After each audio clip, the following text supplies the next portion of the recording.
Hello，我係阿 May，係灣區嘅一所設計，亦都係上澤嘅設計總監，同時亦都係最懂生活、最懂你嘅一個設計師。今日咧，我哋嚟到呢個地方咧，叫碧海牛湖嘅109方。109方嘅樣板房點樣做？鏡頭跟我行下。首先入到門廳呢個位置咧，佢做咗一個半高牆。半高牆佢會令到呢個景咧唔會一眼望到篤。喺旁邊咧，佢亦都種咗一個好有意境嘅楓樹。咁 OK 啦。鏡頭行過嚟呢度咧，呢個位置值得係關注嘅。嗱，呢個位置咧，其實就係原來個廚房擴出嚟嘅嗰部分。即係比如話，好似你屋企有個廚房係同呢個境外想產生呼應嘅話咧，其實呢個門窗可以接上去嘅。咁夜晚呢個時候可以喺嗰個廚房嘅位置同埋呢個位置咧形成一個聯動，坐喺呢度亦都係可以享受下呢一個室內同室外嘅一個空間去共享。再者咧，佢呢度咧就有個燒烤爐，同埋咧佢將啲強電箱啊、所有嘅電掣啊，全擺晒呢個位置。亦都係可以將所有嘅唔好睇嘅地方全部收藏咗喺裏邊。OK，咁記得剛剛行過嚟啦。啊，呢邊咧係我哋一個入戶嘅一個步入式嘅一個花園啦。咁呢個位置咧係一個，因為碧海牛湖本身有一個噴池嚟嘅溫泉區。咁呢個位置咧你可以比如話啲夜晚啊喺度浸下溫泉啊、泡下浴啊，亦都 OK 嘅。假設我哋當呢個位置係一個養錦鯉嘅一個咁嘅魚池啊，亦都係可以嘅。咁當然啦，有景有水有山有水係最靚啦。聽到呢個水聲其實亦都係好舒服嘅。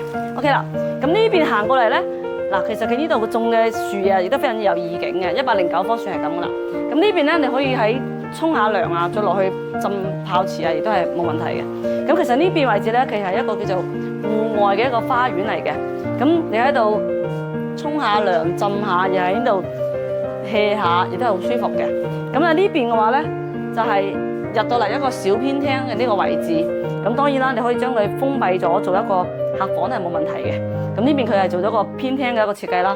呢邊咧佢仲有一個室仔，就係專門係做晾曬嘅洗衣房嘅。咁當然啦，呢個係見仁見智嚇。因為買得別墅嘅話咧，其實你話唔做一個加建嘅處理咧，亦都係唔係好正常嘅。所以咧擴建之後有好多嘅嘢你都可以做嘅。OK， 咁呢邊咧其實就係我哋嘅主廳啦。咁你鏡頭睇入嚟嘅話咧，佢嘅天花係做咗圓弧形嘅設計嘅，包括佢呢啲咁嘅，因為呢個係主力牆，佢亦都係包咗個圓弧。其實呢個做得圓弧咧，一定係要加大咗條柱位嘅，因為點解咧？因為圓弧本來嘅凹位佢一定係佔有地方嘅，所以咧呢條柱本身就唔係太大，咁一包完之後就大少少啦。咁有啲客人係中意咁樣做嘅，有啲人就唔係好中意。呢邊咧就係打破咗傳統，佢係用咗嗰種多聯動多節。你如果話我想個門口再大啲，咁呢個門嘅話咧，亦都係做咗重型嘅一個摺疊門，咁可以令到室內同室外嘅呼應咧，門窗會更加大啲，係完全冇問題嘅。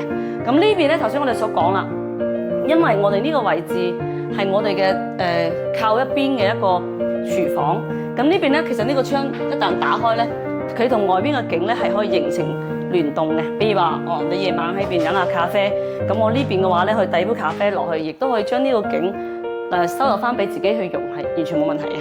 咁咧，佢將呢個廚房係做開放式嘅廚房。開放式嘅廚房嘅話，就係話我喺呢度煮嘢，咁喺呢邊食飯，喺嗰邊傾偈，係完全冇問題。因為呢個係比較度假風嘅，亦都其實比較多人中意嘅。呢種咧其實比較西式啲嘅一個設計。呢邊嘅話咧，佢亦都係做咗個哇，好舒服啊！做咗個咁嘅比較立柱式嘅一個洗手盆，同其他啲有啲唔同。咁呢邊咧呢條梯，我覺得係我最中意嘅，因為佢係打破咗傳統。因為本身呢個咧係我哋嘅梯位嚟嘅，佢將佢做咗個下層，種咗一個綠植區，跟住將梯步嘅每一個相同嘅地方留一條嘅位置，用木地板做翻一個層次嘅拉叉。咁 OK， 咁呢邊嘅話咧，我哋其實佢亦都係做咗個圓邊嘅一個扶手。二樓靚啊，二樓，我覺得你一睇咗，你肯定好中意。呢邊咧係我哋一個主人房。其實主人房呢個位置咧，亦都係非常之，只能夠用一個字嚟形容，豪兩個字，好豪。咁 OK 啦。呢邊嘅話咧，你睇得到嘅已經係咁大啦。咁當然啦，我哋過嚟睇並不是嚟抄樣板房點去做，而係學習。所以作為一個設計師咧，要多去睇靚嘢，學習新鮮嘅嘢，同埋將佢嘅嘢應用到我哋嘅設計裏邊去。呢個係最主要嘅。嗱，我哋頭先講咁多嘢啦，你有冇發覺樣板房嘅調性其實都係偏木色嘅？點解要咁樣設計咧？因為你要貼近自然，木色其實係最親膚嘅，係令到你最舒服嘅。所以呢個設計嘅話咧，佢用咗呢個木嘅話咧，係人喺度都覺得好舒服。嗱，佢呢個位置咧係做咗個燈帶，其實佢係冇床頭冇硬包嘅，佢係直情係將呢個圓弧嘅位置做咗個床頭。咁呢種咧係比較酒店式嘅，但係有一樣嘢我係建議一定要改嘅，呢啲地方係好尖嘅，即係呢啲地方啊，即係如果老人家住咧，呢啲咁嘅尖嘅地方咧好易傷到人嘅，所以呢啲咧就係唔值得我哋學習嘅。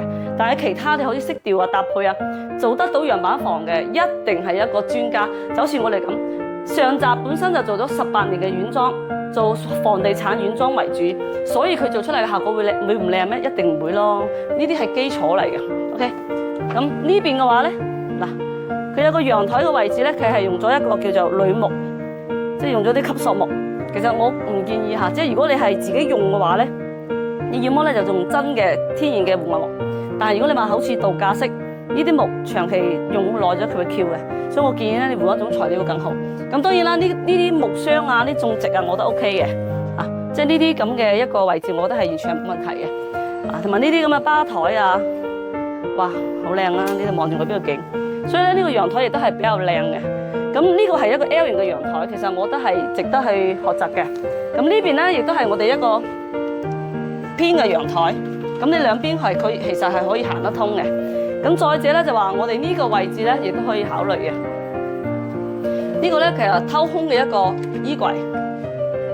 當然啦，你話度假風唔考慮密封性嘅話咧，咁呢一種亦都可行嘅。咁裏邊啦仲有啲精緻啲嘅層架就 OK 嘅。咁呢邊咧亦都係我哋其中一個洗手間。呢個迷你型嘅浴缸，唔知你中唔中意啊？但我覺得幾得意嘅。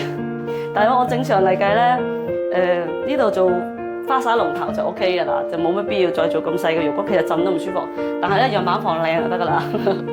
係 OK，咁我哋睇下隔離間房。哇！呢度已經自帶音樂背景，自帶 BGM， 所以呢個位置咧，我哋叫影視室。影視室呢邊嘅話咧，其實佢亦都係做咗個電動嘅一個智能窗簾，佢做咗個咁嘅一個柔膚嘅一個遮光簾。咁呢邊咧，你可以睇到呢個景已經知道啦。嗱，雪茄雪茄區裏邊放滿晒雪茄啊，跟住紅酒櫃，呢個係放靚酒杯嘅一個展示架。跟住酒櫃佢可以閂門嘅，兩邊可以閂嘅。跟呢邊咧就係音響啦、留聲機啦。同埋我哋一個影視室，呢個我覺得呢個室都幾好嘅，就係專門俾你喺度享受生活嘅。因為人一世物一世，對自己有能力嘅時候，對自己好啲。OK， 哇！呢個夢想之家啦，呢個嗱鏡頭行過嚟啦，嗱佢呢度做咗個口袋門，口袋門之餘咧，嗱你閂咗門，你可以 set 定佢。呢邊係你個咖啡區、飲茶區。如果你閂埋道門嘅話咧，去遮晒啲邋邋雜雜嘅嘢，係完全冇問題嘅。所以呢個設計亦都係值得學習嘅嚇，即係好嘅設計，我覺得係真係值得我哋去學習。咁呢邊嘅話咧，佢因為佢都係做咗中央空調嗱，咁呢邊咧佢係用咗個側出嘅一個立式嘅一個水位，咁亦都係比較靚仔嘅，其實好有酒店風。所以做樣板房設計嘅人真係思維係比較超前少少嘅。咁呢個洗手間係一模一樣嘅，基本上都係同一個做法啊。咁呢邊咧，你如果你話作為一個主人房又好，客房又好啦，嗰個池你都值得啦，係咪？如果真係呢個位置嗱，佢做咗開放式嘅衣架，唔係打破咗傳統。跟住咧呢個位置咧，就係專門俾你喺度。哇！頭先係咪有人浸過咧？嗱，整個按摩池喺你個天花嗰度一流啦。哇，好正啊呢個！跟住喺度曬下太陽，輕鬆啦，係嘛？哇！特別係啲塵沙，遮遮擋擋，半遮半掩都好靚啦。所以咧，設計呢樣嘢咧，一定要係有咁嘅思維先得。如果你冇乜思維嘅話咧，你話係做硬裝嘅天地牆有咩好做啊？嚟嚟去去都係咪天地牆有咩意義咧？但係如果你話揾到好似我哋咁全案整裝，無論同燈光啊、空調啊、家電啦、整裝軟裝飾品啦，全部幫你搭配好晒，你使咩驚？我哋就係講呢幅牆咁簡單。嗱，呢幅牆如果你其他人做咪一幅牆有咩區別咧？但係我哋係咁依家兩支咁嘅燈，佢既可以有照明嘅作用，又可以起到點綴性嘅作用，咁咪靚咯，係咪？呢啲先叫靚啊嘛！嗱，你話按正常嚟計，你屋企會唔會放支咁大支吊燈啊？你唔一定，但係作為我哋樣板房嚟計，我一定會，因為點解咧？